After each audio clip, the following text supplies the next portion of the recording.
Hello friends, welcome to Rajneet medical education. इस lecture में हम डिस्कस करेंगे DIC, disseminated intravascular coagulation. So let's start the video. So disseminated intravascular coagulation, DIC। So basically इस word का क्या मतलब है इतने बड़े टर्म का? डिसेमिनेटेड का मतलब होता है डिस्ट्रीब्यूटेड। डिस्ट्रीब्यूटेड मतलब जो एक जगह पर नहीं होती, एक पर्टिकुलर लोकेशन पर वो कंडीशन नहीं है, वो पूरी बॉडी में फैली हुई है। तो डिसेमिनेटेड का मतलब है डिस्ट्रीब्यूटेड या फिर वाइड स्प्रेड बोल सकते हैं। इंट्रावास्कुलर का मतलब है कि ब्लड वेसल्स के अंदर, एंड कोगुलेशन ब्लड क्लोटिंग।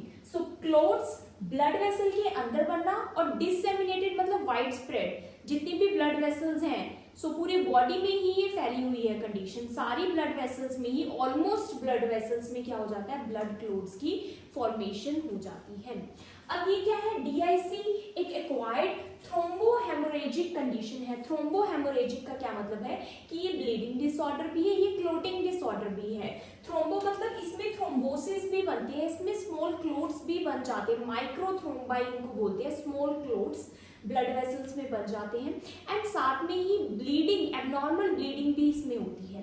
तो ये दोनों चीजें एक दूसरे से अपोजिट है, क्लोट बनना एंड ब्लीडिंग होना। लेकिन इस कंडीशन में ये दोनों ही हो सकती हैं। पढ़ते हैं हम कि कैसे हो सकती हैं। तो thrombohaemorrhagic condition in which blood clots form throughout the body small blood vessel. जो भी स्मॉल ब्लड वेसल्स होती हैं हमारी बॉडी में, थ्रू आउट द बॉडी उनमें क्या बन जाते हैं, ब्लड क्लोट्स बन जाते हैं, caused by wide spread activation of the blood clotting mechanism. जो ब्लड क्लोटिंग का जो मैकेनिज्म है वो एक्टिवेट हो जाता है, इसमें वाइड स्प्रेड एक्टिवेट हो जाता है, एक्सेसिवली एक्टिवेट हो जाता है, जिससे बहुत ज्यादा क्लोट्स बन जाते हैं, small clots, microthrombi in the small blood vessels. अब ये जो क्लोट है, तो अगर किसी ब्लड वेसल में अगर कहीं क्लोट बना हुआ है तो ये क्लोट क्या करेगा, ये ब्लड सर्कुलेशन को अफेक्ट करेगा। तो सर्कुलेशन स्मूथ नहीं होगी क्योंकि क्लोट है बीच में। तो जिस ऑर्गन को वो पर्टिकुलर ब्लड वेसल सप्लाई कर रही है ब्लड, तो अगर उनमें ब्लॉकेज आ जाती है तो क्या होता है कि ऑर्गन को धीरे धीरे जब ब्लड नहीं मिलेगा तो इस्कीमिया होगा, नेक्रोसिस होगा एंड ऑर्गन डैमेज हो जाएगा। So this can result in multiple organ damage. इससे हो सकता है due to restricted blood flow के कारण।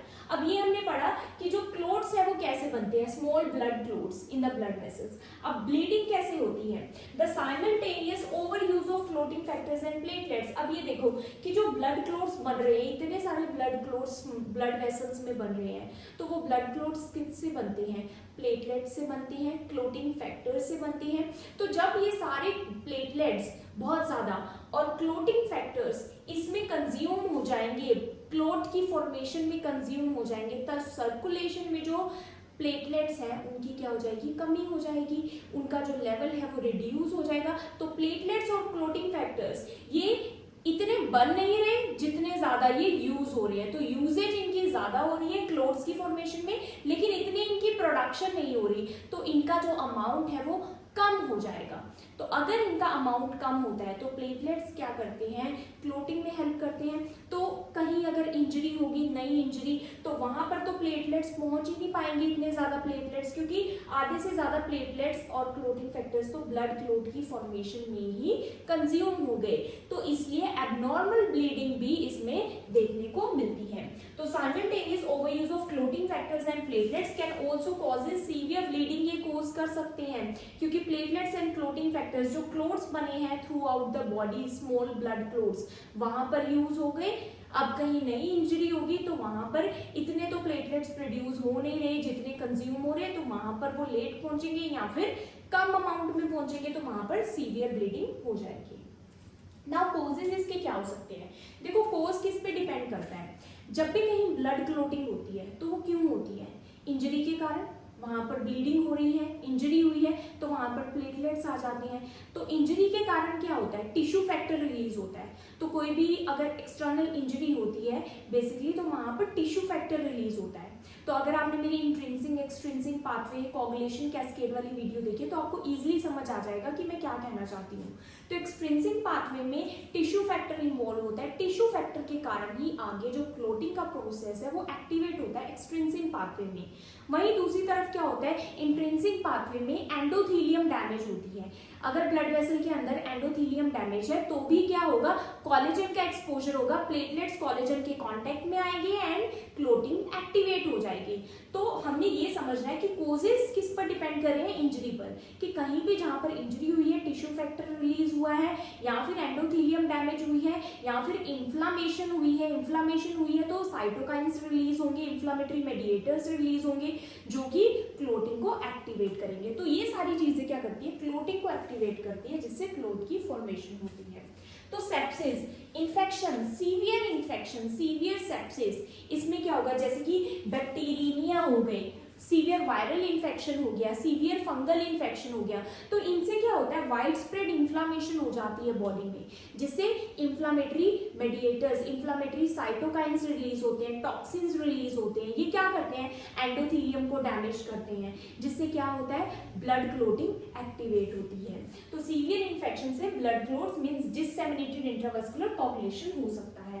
ट्रॉमा और burn, severe trauma, severe injuries, severe surgical operations, severe Burns, इनसे भी क्या होता है, टिश्यू डैमेज होती है, एंडोथेलियम डैमेज होती है, टिश्यू फैक्टर रिलीज होते हैं, क्लोटिंग एक्टिवेट होती है।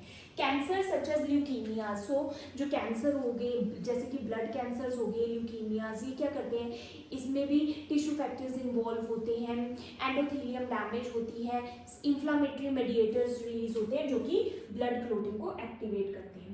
ना ऑब्स्टेट्रिक कॉम्प्लिकेशंस, जैसे कि जो भी प्रेग्नेंट मदर्स में जो कॉम्प्लिकेशंस हो सकती हैं, जैसे कि एब्रप्शियो प्लेसेंटा या फिर प्लेसेंटल एब्रप्शन, ये क्या होता है, इसमें प्री मैच्योर जो प्लेसेंटा है वो यूट्राइन वॉल से पहले ही अलग हो जाता है। वैसे क्या होता है, डिलीवरी के बाद सेपरेट होना चाहिए बेबी की डिलीवरी के, लेकिन प्री मैच्योर सेपरेट हो जाता है इसमें प्लेसेंटा।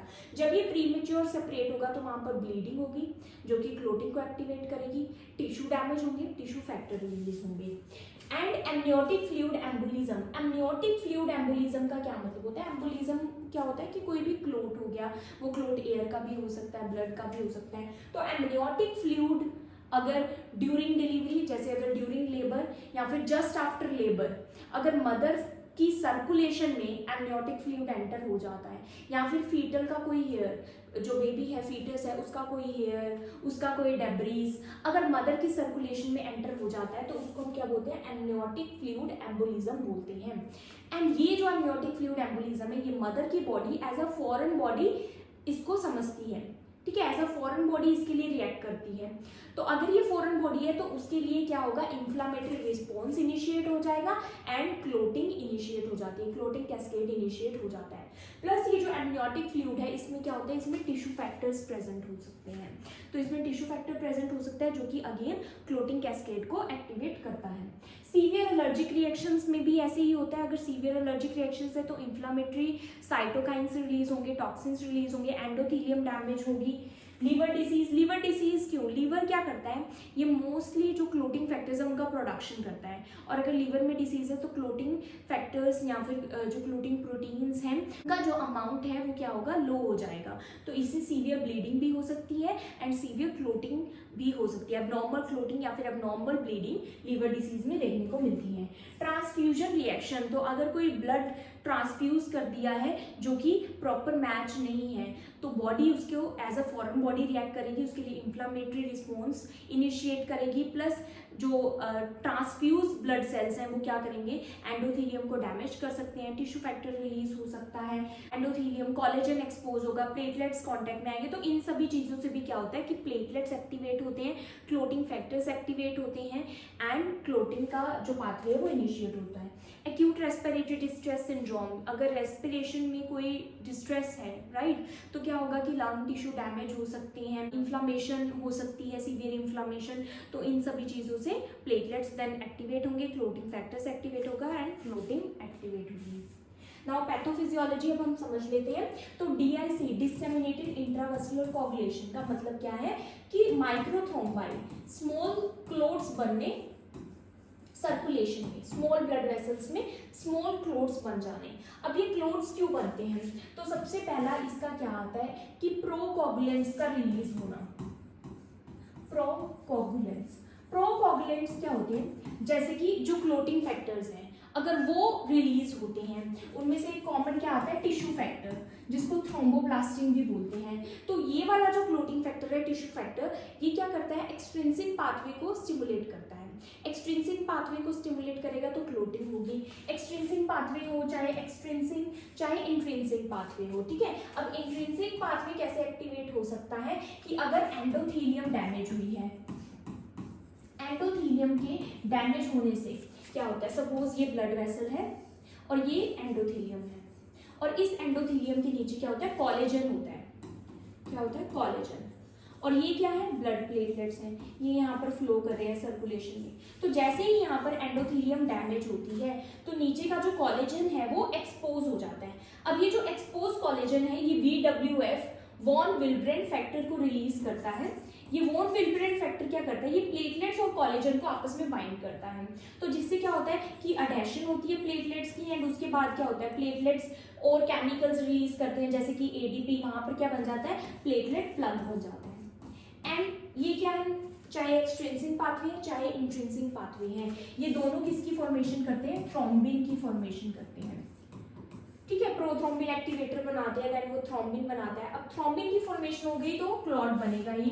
थ्रोम्बिन क्या करता है, फिब्रिनोजन को एक्टिवेट करता है, फिब्रिनोजन किसको, फिब्रिन बनाता है। अब ये फिब्रिन क्या है, फिब्रिन क्या है, थ्रेड लाइक स्ट्रक्चर है जो कि क्लोट को क्या करते हैं, स्टेबल करते हैं, स्टेबल क्लोट बनाते हैं। ये फिब्रिन क्या है, एक तरह से मैश है, यहाँ पर फिब्रिन एक थ्रेड की तरह वर्क करता है। ये ऐसे ही है जैसे हमें कोई इंजरी होगी, कट हो गया, सीवियर कट, तो उसके ऊपर हम स्टिचेस लगा देते हैं जिससे जो वुंड है वो स्टेबल हो जाता है, ब्लीडिंग स्टॉप हो जाती है। तो ये फिब्रिन भी इसी तरह एक्ट करता है, स्टिचेस की तरह, थ्रेड की तरह, जिससे स्टेबल क्लोट बन जाता है।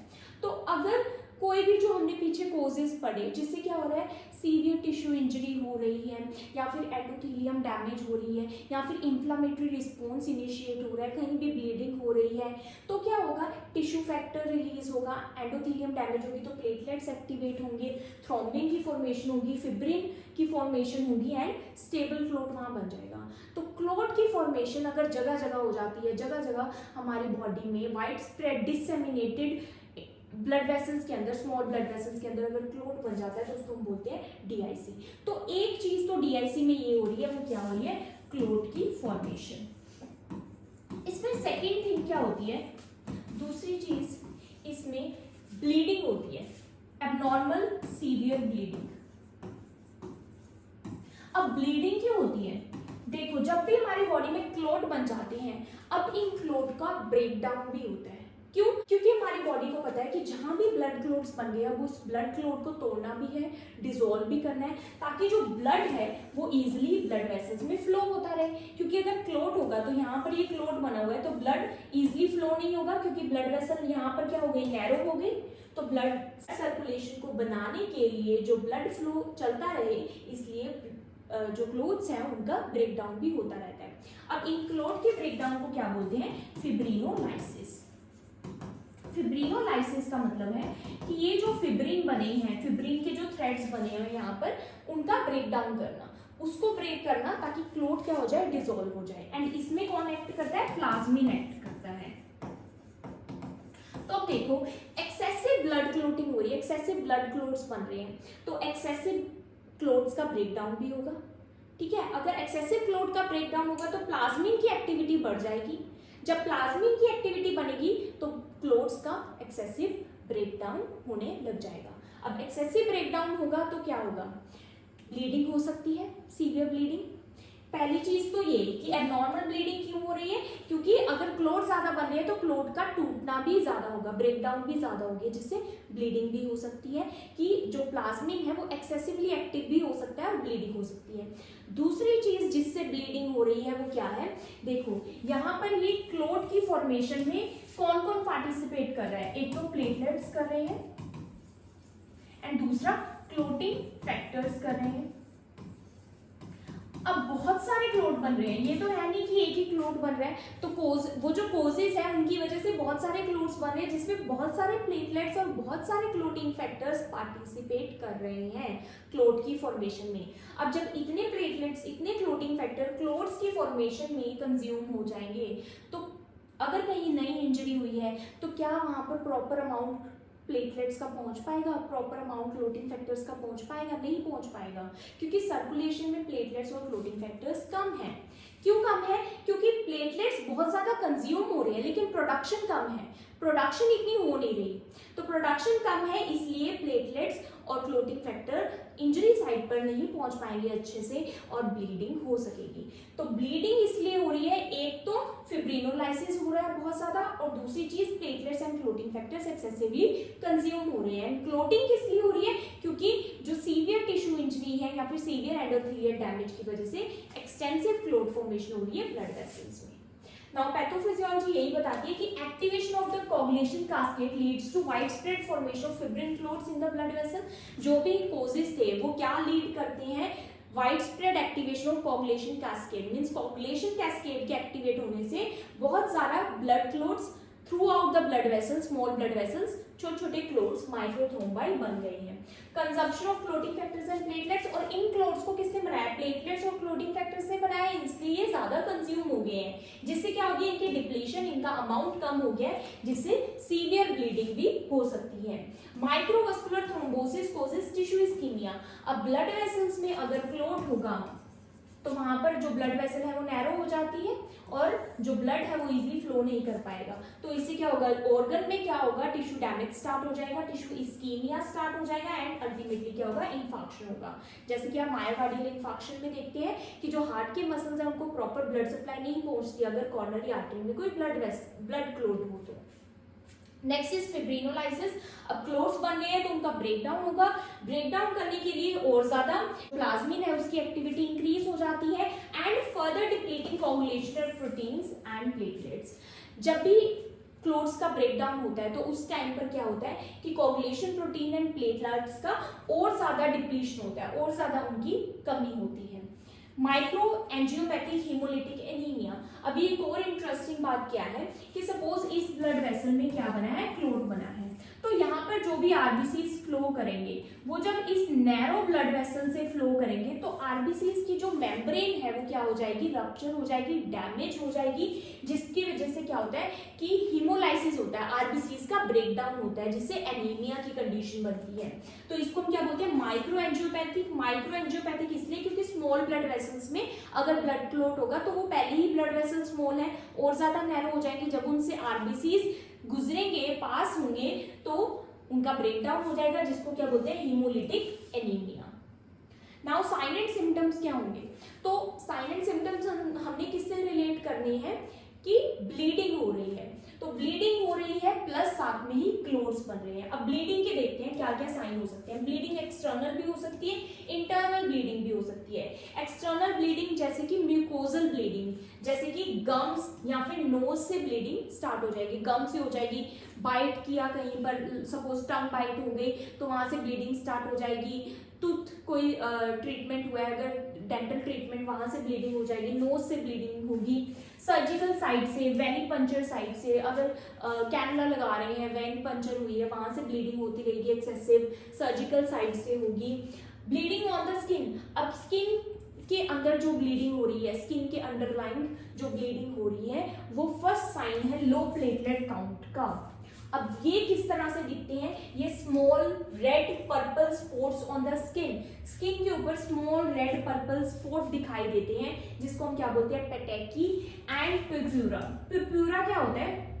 ये जो ब्रूजिंग आप देख रहे हैं, ब्रूजिंग मीन्स ये पर्पल ब्राउन कलर की, पर्पल रेड ब्राउन कलर के जो स्पॉट्स स्किन पर नजर आ रहे हैं, इसको हम क्या बोलते हैं? ब्रूजिंग बोलते हैं। ये आपने देखा भी होगा, जब भी आपको कोई सपोज आम आपकी किसी चीज को हिट कर गई है तो वहां पर उस तरह की ब्रूजिंग हो जाती है, ब्लूइश डिस्कलरेशन हो जाती है, तो इसको हम क्या बोलते हैं? पिप्यूरा बोलते हैं। एंड पेटेकी क्या है? जो स्मॉल रेड कलर के स्पॉट्स हो जाते हैं उसको हम पेटेकी बोलते हैं। एंड ये जो पेटेकी एंड पिप्यूरा है, ये क्या इंडिकेट कर रही है? ये इंडिकेट कर रही है कि प्लेटलेट का काउंट लो है, जिसकी वजह से क्लोटिंग नहीं हो पा रही। तो अगर स्मॉल ब्लड वेसल्स में ब्लीडिंग होती है तो वो उसका साइन है, क्या साइन है? पिप्यूरा एंड पेटेकी नजर आएंगे। इंटरनल ब्लीडिंग क्या हो सकती है, जैसे कि जीआईटी ब्लीडिंग, गैस्ट्रोइंटेस्टाइनल ट्रैक्ट के अंदर ब्लीडिंग स्टार्ट हो सकती है। तो अगर जीआईटी ब्लीडिंग हो गई तो स्टूल्स का कलर कैसा होगा, ब्लैक एंड टैरी कलर के स्टूल्स आएंगे। हिमेच्यूरिया, जो यूरिन है वो रेड कलर का है, उसमें ब्लड की प्रेजेंस है। हिमेच्यूरिया क्यों होगा, अगर यूरिनरी ब्लड या फिर किडनीज में अगर कोई प्रॉब्लम है तो उसकी वजह से यूरिन में ब्लड आ सकता है। इंट्राक्रेनियल हैमरेज, तो सीवियर केसेस में क्या हो सकता है कि ब्रेन में हैमरेज हो सकती है, ब्रेन में ब्लीडिंग हो सकती है। थ्रोम्बोटिक इवेंट्स, अब क्लोट्स क्या, जो क्लोट्स बन रहे हैं वो क्या कर सकते हैं, देखो माइक्रोथ्रोम्बाई लीड टू ऑर्गन इन्फेक्शन, जो मैंने बताया था कि जो क्लोट्स बन गए अब वो किसी पर्टिकुलर ऑर्गन्स को अगर ब्लड सप्लाई प्रोवाइड कर रहे हैं तो वो ऑर्गन क्या हो जाएगा, डैमेज होगा, इन्फेक्शन उसमें हो जाएगी, नेक्रोसिस हो जाएगी। और ये स्मॉल क्लोट्स क्या कर सकते हैं, डीप वेन थ्रोम्बोसिस कर सकते हैं, डीवीटी कर सकते हैं, एंड वहां से अगर कोई जो क्लोट है वो आगे फ्लो कर जाता है वो हार्ट में भी ऑब्स्ट्रक्शन क्रिएट कर सकता है, ब्लॉकेज क्रिएट कर सकता है, लंग्स में ब्लॉकेज क्रिएट कर सकता है, ब्रेन में कोज कर सकता है स्ट्रोक की condition, and pulmonary embolism, PE means lungs में एम्बोलिज्म हो सकती है। ऑर्गन डिसफंक्शन, अब जिस ऑर्गन को अगर कोई ब्लड वेसल सप्लाई करी है और अगर उसमें क्लोट बन गया है तो क्या हो सकता है, सपोज किडनी को सप्लाई कर रही है तो एक्यूट किडनी इंजरी हो सकती है, लंग्स को कर रही है तो रेस्पिरेटरी डिस्ट्रेस हो सकता है पल्मोनरी एम्बोलिज्म की वजह से, लीवर को कर रही है तो हेपेटिक डिसफंक्शन हो सकता है, ब्रेन को कर रही है तो न्यूरोलॉजिकल सिम्टम्स आएंगे जैसे कि कन्वर्जन, सीजर्स, कोमा, और जो न्यूरोलॉजिकल सिम्टम्स हैं जैसे कि स्लर्ड स्पीच वो सब देखने को मिल सकता है। हार्ट में क्या हो सकता है, मायोकार्डियल इंफार्क्शन हो सकता है, प्रोग्रेसिव कार्डियक फेलियर हो सकता है, शॉक की कंडीशन हो सकती है। नाउ डायग्नोस्टिक टेस्ट इसकी क्या है, सबसे पहले मेडिकल हिस्ट्री लेंगे कि आपको कोई और कंडीशन तो नहीं है, कैंसर्स तो नहीं है, सीवियर इन्फेक्शन, तो ये सब भी हमने पेशेंट से पूछना है। फिजिकल एग्जामिनेशन करना है हेड टू टो, इसमें हम क्या देखेंगे, look for science of low platelet count. Low platelet count का क्या साइन है, पेटेकिए, पिर्प्यूरा, एकाइमोसिस, ये सब देखेंगे। प्लेटलेट काउंट इसमें क्या रहेगा, लो रहेगा जब हम सीबीसी करेंगे। Prothrombin time and APTT, activated partial thromboplastin time, ये क्या करते हैं, ये क्लोटिंग बताते हैं। तो इसमें वैसे तो क्लोट्स बन रहे हैं बहुत ज्यादा, लेकिन ब्लीडिंग के टाइम पर क्या है, क्लोटिंग नहीं हो पा रही, एक्सेसिव ब्लीडिंग हो रही है, तो इनका जो टाइम है वो प्रोलॉन्ग रहेगा। Next is fibrinogen level. So fibrinogen का जो लेवल है वो अभी आपने देखा, चाहे वो एक्सट्रिंसिक है, इंट्रिंसिक है, दोनों में ही क्या बन रहा है, फिब्रिनोजन बन रहा है, लास्ट में फिब्रिन बन रहा है एंड देन स्टेबल फ्लोर बन रहा है, तो इसलिए फिब्रिनोजन का लेवल भी क्या होगा, लो रहेगा। अब डी डाइमर, डी डाइमर क्या होता है, जब भी जो फिब्रिनोलाइसिस होता है, फिब्रिन का ब्रेकडाउन होता है, क्लोट का जो ब्रेकडाउन होता है, तो तब क्या निकलता है, फिब्रिन डिग्रेडेशन प्रोडक्ट्स निकलते हैं, एंड फिब्रिन डिग्रेडेशन प्रोडक्ट्स में एक इंपॉर्टेंट प्रोडक्ट क्या है, D dimer.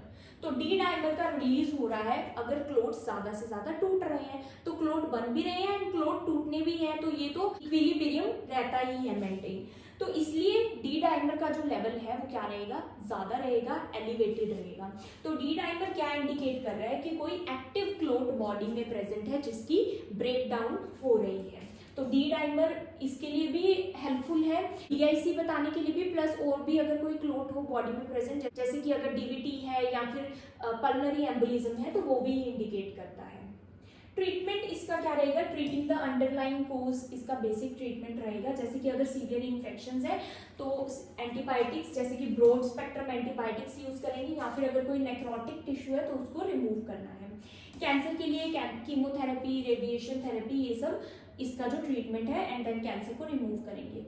Fresh frozen plasma, अब क्योंकि प्लेटलेट्स एंड क्लोटिंग फैक्टर की डिप्लीशन हो रही है तो फ्रेश फ्रोजन प्लाज्मा देंगे, तो प्लाज्मा में क्या होते हैं, जो क्लोटिंग फैक्टर्स और प्लेटलेट्स प्रेजेंट है वो हम ट्रांसफ्यूज करेंगे पेशेंट को।